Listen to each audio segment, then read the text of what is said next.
Bonjour à tous et à toutes. Dans cette vidéo, nous allons vous parler des conditions suspensives en cas d'achat immobilier. Les conditions suspensives qui s'appliquent sont des clauses qui peuvent faire invalider la transaction immobilière lors de sa non-réalisation. Les vendeurs ou acquéreurs se trouvent ainsi protégés en cas d'imprévu, qu'il s'agisse de préemption, de non-accord de prêt, de servitude, etc. Elles constituent ainsi une porte de sortie légale de tout avant-contrat de vente. Arnaud Imo vous propose dans cette vidéo de découvrir les plus courantes et tout ce qu'il faut savoir pour finaliser la bonne marche de la vente immobilière. Voici les 4 points qui sont abordés dans cette vidéo. Qu'est-ce qu'une condition ou clause suspensive? Une présentation de la condition suspensive d'obtention de prêt, une brève présentation des autres conditions suspensives et enfin, que se passe-t-il en cas de non-réalisation d'une clause suspensive? Les conditions suspensives sont des clauses déterminantes à l'avant-contrat de vente, soit pour une promesse, soit pour un compromis des ventes. Si au moins l'une d'entre elles ne se réalise pas, la vente est annulée et le contrat perd sa validité. S'opposant de fait aux conditions résolutoires, elles fonctionnent sur un schéma inverse. En effet, lors de la réalisation d'au moins une clause résolutoire, c'est l'avant-contrat des ventes qui est annulé. Les conditions suspensives sont présentes, anticipant des événements extérieurs indépendants de la volonté des deux parties. Ainsi, protégées en cas d'imprévu, elles libèrent les parties de leurs obligations, venant donc empêcher la bonne réalisation de la vente. Refus d'accord de prêt par les banques, présence de contraintes, servitude, préemption et autres. Quelle que soit la clause suspensive, celle-ci permet de ne pas se trouver dans une impasse si les conditions d'achat du bien ne sont plus réunies. Pour se soustraire et éviter les désengagements abusifs, en faisant prévaloir son droit, elle protège également les vendeurs. Seule une condition suspensive est obligatoire dans tous les cas. Il s'agit de la clause d'obtention du prêt immobilier par l'acquéreur. Les autres conditions se réveillent facultatives. Elles seront ajoutées aux avant-contrats de vente selon les situations définies au cas par cas. Il est clairement recommandé de se faire accompagner pour rédiger le compromis ou une promesse de vente par un spécialiste du droit immobilier.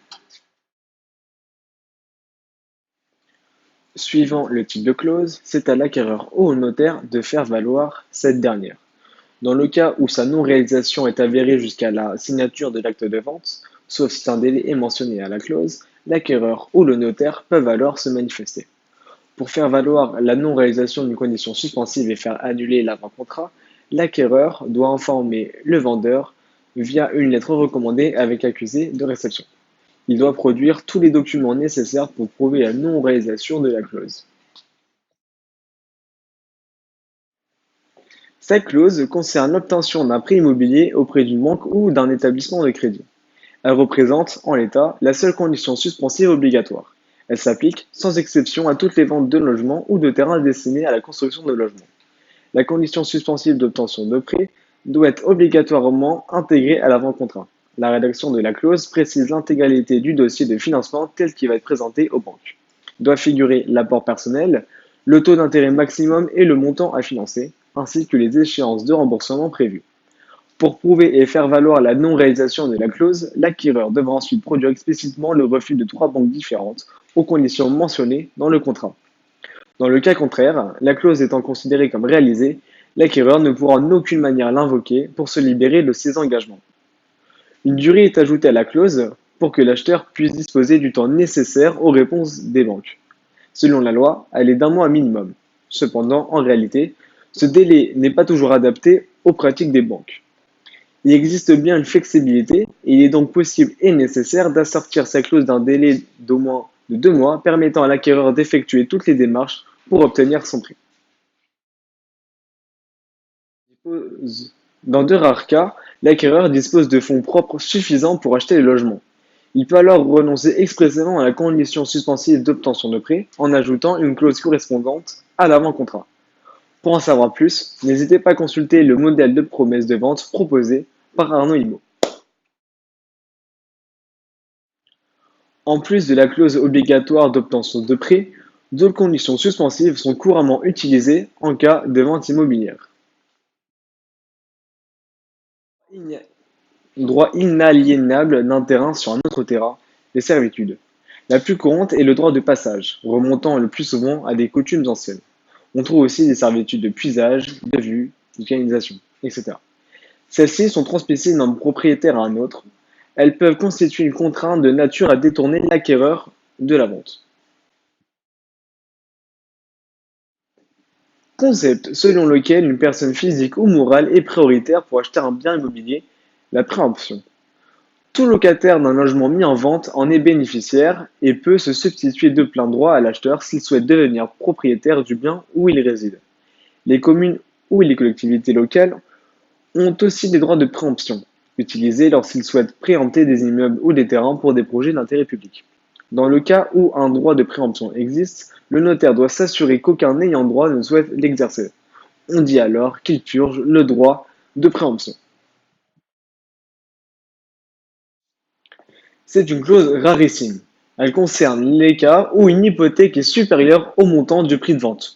Dans ce cas, le propriétaire, dans l'impossibilité de s'en libérer, voit la vente et l'avant-contrat annulés. Si l'intérêt de l'acquéreur pour un bien dépend d'une autorisation administrative, qu'il s'agisse d'un permis de construire ou de démolir ou d'un changement de destination, cette clause ne sera considérée comme réalisée que si l'autorisation est obtenue. L'intérêt de cette clause est souvent remis en cause par les crédits relais et autres prêts achat-revente, mais elle peut être assortie au contrat si l'acquéreur a besoin de finaliser une vente immobilière en cours pour financer la nouvelle transaction. La non-réalisation d'une seule des conditions suspensives énumérées à la promesse ou au compromis de vente entraîne l'annulation du contrat. Comme s'il n'avait jamais été signé, il s'agit en fait d'un retour à la situation préalable à la signature. Aucune pénalité ne peut impacter le vendeur ni l'acquéreur. Toutes les sommes engagées sont intégralement remboursées, qu'il s'agisse de l'indemnité d'immobilisation ou l'acompte. Aucune partie ne peut demander des dommages et intérêts ou de forcer l'exécution de la vente, après la non-réalisation d'une clause suspensive. À l'inverse, si toutes les conditions suspensives sont réalisées, plus rien ne s'oppose à la vente du logement. Les deux parties peuvent alors signer l'acte de vente chez le notaire. Je vous remercie d'avoir pris le temps de regarder cette vidéo. Retrouvez dès à présent l'article sur les conditions suspensives sur notre site internet. Le lien est disponible dans la description de la vidéo. Enfin, n'hésitez pas à vous abonner à notre chaîne pour ne rien manquer de nos conseils immobiliers en vidéo.